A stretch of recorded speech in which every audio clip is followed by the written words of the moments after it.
안녕하세요. 오늘 저희와 함께 좀 자세히 들여다볼 내용은요. 여러분께서 직접 공유해 주신 그 건강검진 결과 해설 자료입니다.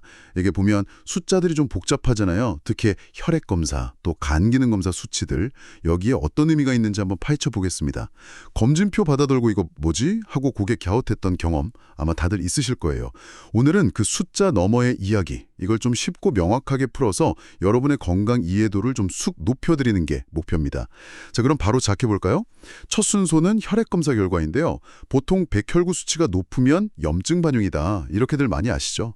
네, 맞아요. 우리 몸의 그 방어 시스템이 작동하고 있다는 신호로 볼 수 있죠. 어딘가 염증이 생기면 백혈구가 이제 그쪽으로 막 달려가서 싸우니까 수치가 올라가는 거고요. 근데 반대로 백혈구 수치가 낮은 경우는 어떨까요? 이건 좀 다른 의미일 수 있어요. 이건 백혈구가 만들어지는 공장, 그러니까 골수 기능에 혹시 문제가 있는 건 아닌지 이걸 생각해 봐야 합니다. 단순히 면역력 저하다 이걸 넘어서서 뼈나 신장 기능까지도 연결될 수 있는 그런 중요한 지표가 될 수 있습니다. 아, 골수 기능 문제라면 백혈구뿐 아니라 적혈구 생성에도 영향을 줄 수 있겠네요.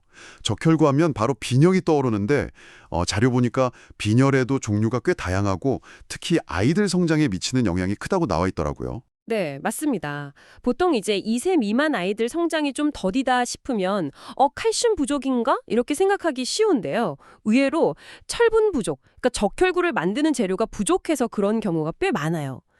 또 빈혈 중에 악성 빈혈이라는 게 있어요. 이건 단순히 비타민 B12를 적게 먹어서 생기는 그런 거라기보다는요.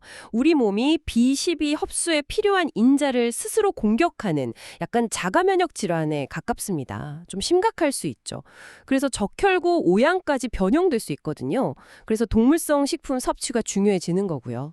아하, 그렇군요. 또 엽산 부족 빈혈도 있는데 엽산은 태아 내발달에 중요해서 임산부에게 많이 강조되잖아요. 근데 이게 스트레스 많은 현대인들의 어떤 신경계 안정에도 중요합니다. 시금치 같은 푸른 잎채소에 많죠. 네. 혈액 속 세포들 건강만큼이나 이 혈액을 깨끗하게 하고 또 필요한 단백질을 만드는 장기, 바로 간 건강도 중요할 텐데요. 다음으로 간 기능 검사 수치들을 좀 더 깊게 보죠. ASD, ALT 수치가 높으면 보통 간 손상이다, 이렇게 알고 있는데 이게 항상 맞을까요? 기본적으로는 맞습니다. 간세포 손상 지표죠. 그런데 좀 흥미로운 점은 때로는 건강기능식품이나 한약 같은 걸 복용했을 때 일시적으로 수치가 좀 오르는 경우가 있다는 거예요. 이걸 무조건 나빠졌네? 이렇게만 볼 게 아니라 어쩌면 몸 안에서 좀 적극적인 치유 반응, 뭐랄까 대청소가 시작됐다는 긍정적인 신호일 수도 있다는 해석도 가능해요. 물론 그 원인이 뭐든 간에 수치가 높다면 반드시 전문의와 상의해서 원인을 파악하고 어떻게 관리할지 정해야 합니다. 대청소 알람이 계속 울리면 왜 울리는지 확인해야 하니까요. 대청소 알람이요? 아, 비유가 재밌네요. 간 기능 관련해서 알부민 수치랑 부정 관계도 언급되어 있었어요. 알부민이 부족하면 왜 붓는 건가요? 네, 그 알부민은 간에서 만드는 핵심 단백질 중 하나인데요. 혈관 안에서 수분을 꽉 붙잡아두는 힘, 이걸 혈액의 삼투압이라고 하는데 여기 아주 결정적인 역할을 해요. 그래서 알부민이 부족해지면 혈관이 수분을 제대로 못 잡으니까 조직으로 물이 새어나가면서 붓는 거죠. 부종이 생기는 겁니다. 아, 보통 부종하면 신장 문제를 많이 떠올리시는데 신장성 부종은 주로 다리에 생기고 좀 시간이 지나면 가라앉는 경향이 있거든요. 근데 간 기능 저하로 인한 부종은 얼굴이 붓거나 복수가 차는 형태로 나타날 수 있고 특히 아침에 부은 얼굴이 저녁까지 잘 안 빠지는 그런 특징을 볼 수 있습니다. 그렇군요. 간에서 만들어지는 또 다른 중요 물질로 콜레스테롤이 있는데 이 수치에 대해서는 오해가 정말 많은 것 같아요. 많은 분들이 LDL은 무조건 나쁜 거, HDL은 무조건 좋은 거 이렇게 생각하시는데 정말 그런가요? 그게 정말 가장 흔한 오해 중 하나죠. LDL도 사실 우리 몸에 꼭 필요해요. 세포막도 만들고 호르몬 생성에도 쓰이고요. 자료에서 강조하는 핵심은 LDL 수치 그 자체가 아니라 전체 콜레스테롤이랑 좋은 콜레스테롤인 HDL의 비율입니다.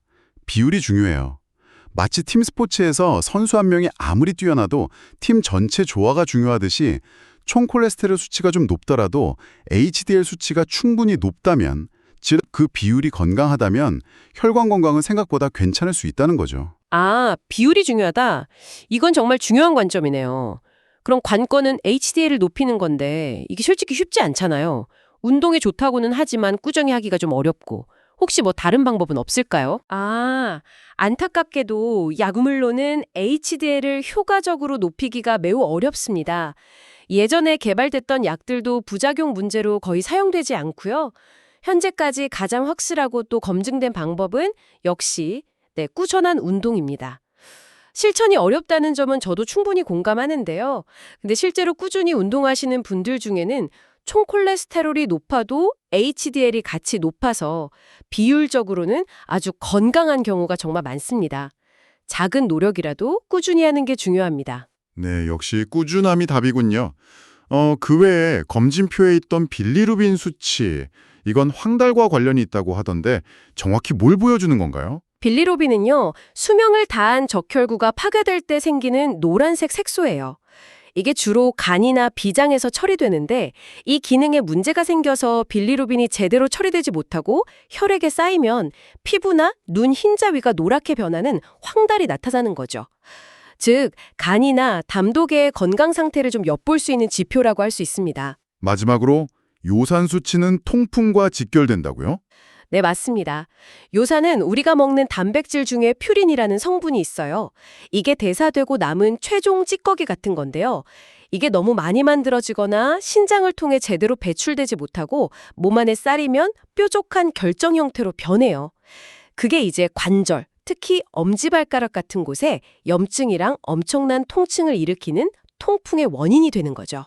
결국 오늘 쭉 살펴본 것처럼 건강검진 결과는 정말 숫자 하나하나에 너무 연연하기보다는 이 항목들이 서로 어떻게 연결되어 있나, 내 몸 전체의 건강 상태를 어떤 그림으로 보여주고 있나, 이런 큰 틀에서 이해하는 게 중요하겠네요. 정확합니다.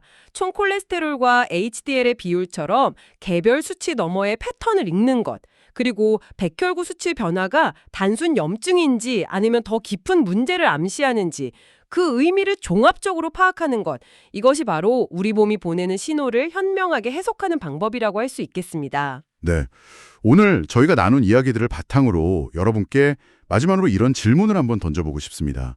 검진 결과라는 어떤 명확한 숫자로 나타나기 전에 평소 우리 몸이 보내는 더 미묘한 신호들이 있잖아요. 예를 들면 이유 없는 피로감이라든지 잦은 소화불량, 아침마다 느껴지는 부종 같은 것들요.